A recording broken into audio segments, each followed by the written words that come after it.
Hello, my name's Andrea and I'm a continence advisor, and I work with people who have bladder and bowel control problems and with the people who care for them. In this part of our learning series, we'll be looking at dementia and incontinence. Supporting someone who has problems with memory and incontinence is difficult.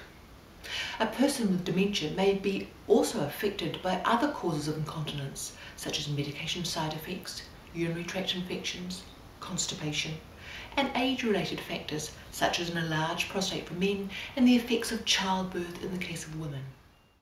What do we need to have bladder or bowel control? To be continent, we need to recognise the sensation of a full bladder or a full bowel. We need to know where to find the toilet, to be able to get there without difficulty, hold on until we get there, and then pass urine or have a bowel motion, have the ability to remove and replace your clothing, to wipe yourself and wash your hands afterwards.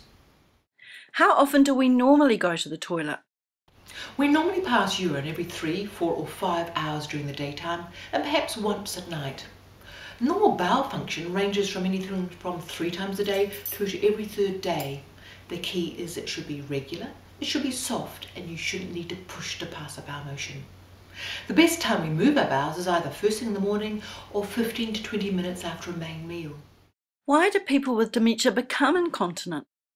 Someone might become incontinent simply because they've forgotten where the toilet is, or forgotten to go to the toilet before going to bed, or maybe they may not recognise the toilet and its purpose. What can I do to help the person I'm supporting? Well, knowing what bladder or bowel habit the person or patient has is really useful. Identifying the times when your family member is more likely to need the toilet can help. You can do this by completing a bladder or bowel diary. The bladder diary is filled up for maybe 3 days and the bowel diary for between 7 and 10 days. As well as you can, you need to record how often and what times the person you are caring for empties their bowel or empties their bladder. Are there any other signs I should look out for? Well, they may indicate they need to go to the toilet by pulling at their clothes, by wandering, or they may become agitated. On the diary you can note down these symptoms and also the times when they have wet. When you've finished and you review the diary, you might be able to work out the best times for them to visit the toilet. You can then remind, prompt or take your family member to the toilet at those times to help prevent incontinence episodes. Is there anything else I can do?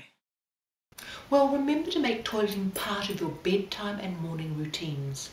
It's also worthwhile to identify special words or phrases that your family member uses to describe emptying their bladder or their bowel, such as having a wee, going to the loo, spending a penny.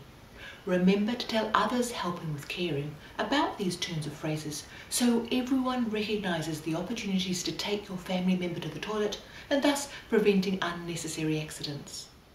What about when I take them to the toilet? When you're taking the person you're supporting to the toilet, use simple verbal prompts. Slow down in your speech and allow time for them to respond. Using step-by-step instructions such as sit down, have a wee, can avoid confusion. Ensure the person has their walking frame or stick nearby and check that they can get up out of their chair easily. How can I help make the toilet easier to use? To make the toilet easier to use and to find, keep a light on in the toilet, and if you can, leave the door open so that the toilet can be seen even at night. A night light in the bedroom or the corridor is also useful. Once in the toilet, it's a good idea to ensure that the room is warm, well ventilated and access is easy so the person you're supporting can get on and off the toilet. Some people mistake the bath or the basin for the toilet, so something as simple as putting a brightly coloured towel on the bath and basin can help. Make the toilet the focus. Also, think about the person's preferences. Are they comfortable to have a carer present in the room whilst they're using the toilet? Do they like the toilet door open or closed? All of these things are important. What sort of clothing incontinence products can help? Clothing should be easy to remove or pull up and down. Replacing zips with Velcro, elasticized belts is also useful. Modifying skirts or dresses so that they can open at the back can also make undressing easier. There are several clothing manufacturers that make clothing specifically for these sorts of situations. Now, the use of disposable continence briefs or pants or pull-ups is really useful, as these more closely resemble normal underwear and are less cumbersome for people who might find loose pads, mesh pants or wrap-round briefs difficult to manage. Is there anything else I need to remember when helping in the toilet? If the person you're caring for needs help wiping, dressing and undressing, then also remember to wash their hands as well as your own before you leave the toilet. Forgetting to do so increases the risk of infection for both yourself and the person you're supporting. Is there anything else I can do? Remember to consider the other factors that can influence normal bladder control, such as the effect of medications.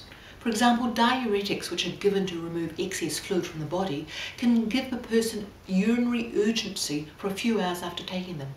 Other medications can make them drowsy and unaware of the need to pass urine. If wetting at night is a problem, then using an absorbent bed sheet with a waterproof backing on the bottom sheet can be helpful. Occasionally, the person you're caring for might show signs of a urinary tract infection. What are the signs of one of these infections?